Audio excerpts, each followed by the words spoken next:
या व्लॉगमध्ये बोलत मी आहे, पण भावना आणि शब्द मात्र यांचे आहेत. बाबा हा शब्द बोलताना जेवढे मन भरून जीभ जड होते ना, तेवढेच त्या शब्दाबद्दल विचार करताना प्रेम, ओढ, आपुलकीच्या भावनेने डोळे पाणावून मन जड होतं. आज आहे 20 जुलै. 6 वर्ष झाली तुम्हाला जाऊन पप्पा, पण या 6 वर्षात एकही दिवस असा गेला नाहीये की तुमची आठवण आली नाहीये.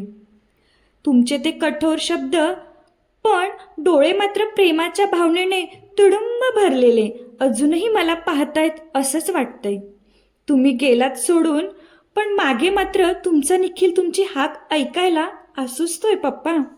लहानपणीच्या आठवणी काढायला गेलं तर शब्द अपुरेच पडतील व जेवढी काळजी, माया, प्रेम तुम्ही दिलत ना, त्यामध्ये मी लहानाचा मोठा कसा झालो हे मला कळालंच नाही. शाळा झाली, कॉलेज पार पडलं, डिग्री देखील झाली.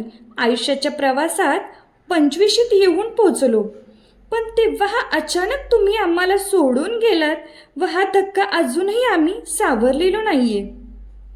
लहानपणी खोड्या करणारा निखिल आता मात्र तुम्ही नसताना त्याच्या जबाबदाऱ्या योग्यरित्या पार पाडतोय व या जबाबदाऱ्या पार पाडत असताना दमल्यावर असं वाटतं की कुठून तरी तुम्ही याल आणि पाठीवर हात ठेवून म्हणाल, बाळा दमलास का रे?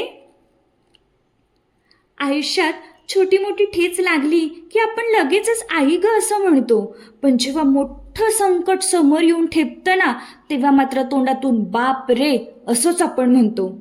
छोट्या मोठ्या संकटांना आई आठवते, पण आयुष्यात जेव्हा मोठं संकट उभं राहतं ना, तेव्हा आठवतो तो बापच असतो. बाप म्हणजे आयुष्याची मोठी सावली असते. पप्पा तुम्ही आम्हाला लवकर सोडून गेलात, मात्र या कालावधीत तुम्ही आमची सर्व स्वप्ने पूर्ण केली, पण स्वतः मात्र आयुष्यभर कष्ट केलेत आणि जेव्हा कष्ट झाल्यानंतर आरामाची वेळ आली ना, तेव्हा मात्र ते सुख न अनुभवताच गेलात. म्हणतात ना, आईशिवाय संपूर्ण घर अपूर्ण आहे, पण बापाशिवाय मात्र आयुष्य अपूर्ण आहे.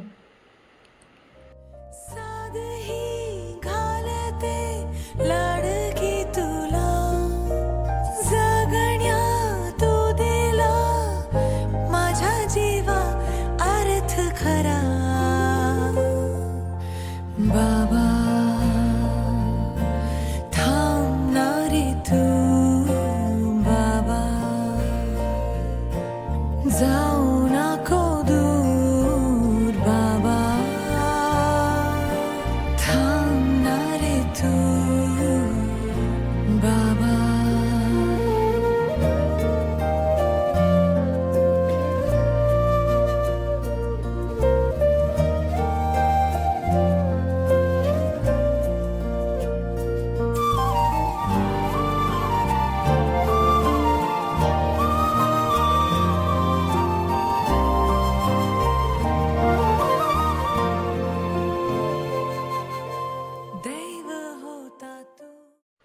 मला आठवतंय लहान असताना मला अस्थमा होता.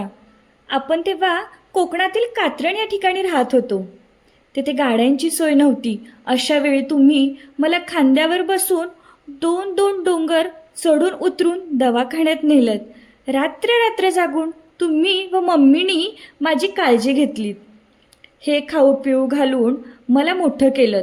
हे आठवून मलासुद्धा वाटायचं तुमच्या उतरत्या वयात तुमची व मम्मीची काळजी घेईन, तुमची सेवा करीन, तुम्हाला खाऊ पिऊ घालेन. पण मम्मीची तर मी काळजी घेईनच हो पप्पा, पण तुम्हाला मात्र आज फोटोलाच नैवेद्य दाखवावं लागतंय.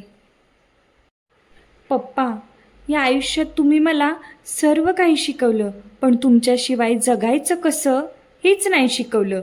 तुमचे नाव काढले की डोळ्यात टचकन पाणी येतं, पण मला विश्वास आहे पप्पा तुम्ही आपल्या फॅमिलीत नक्की येणार.